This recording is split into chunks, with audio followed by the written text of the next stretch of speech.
গণ অভ্যুত্থান যে কারণে হয়ে গেছে সেই কারণ থেকে আমরা ক্রমান্বয়ে অনেক দূরে সরে যাচ্ছি বলে মনে হচ্ছে। দিল্লির আধিপত্যবাদকে আমরা মানব না, আগেও মানি নাই, ভবিষ্যতেও মানব না। কোন শোষণরা বাংলাদেশে ভিন্ন ভিন্ন নামে, ট্রানজিটের নামে আমার স্বাধীনতাকে ক্ষুণ্ণ করে। গণ অভ্যুত্থান যে কারণে হয়ে গেছে সেই কারণ থেকে আমরা ক্রমান্বয়ে অনেক দূরে সরে যাচ্ছি বলে মনে হচ্ছে।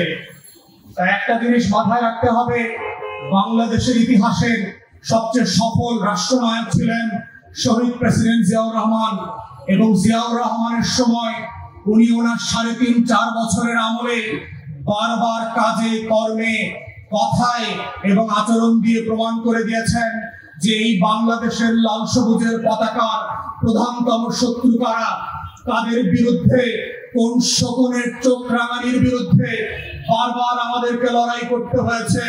কোন শকুনরা আমাদের সীমান্তে আমাদের শ্রদ্ধার অংশীদার হয়ে বন্ধুরূপে বারবার এসে চিলের মতো করে শিকার করে আমার সম্পদ নিয়ে যায়।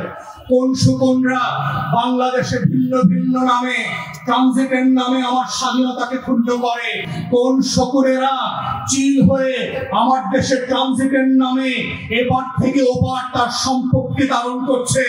১ টাকা ট্রানজিট ফি দেওয়া যারা সম্মানজনক মনে করে না, সেই শকুনদেরকে শহীদ প্রেসিডেন্ট জিয়াউর রহমান বারবার এই দেশের মানুষকে স্মরণ করিয়ে দিয়েছিলেন।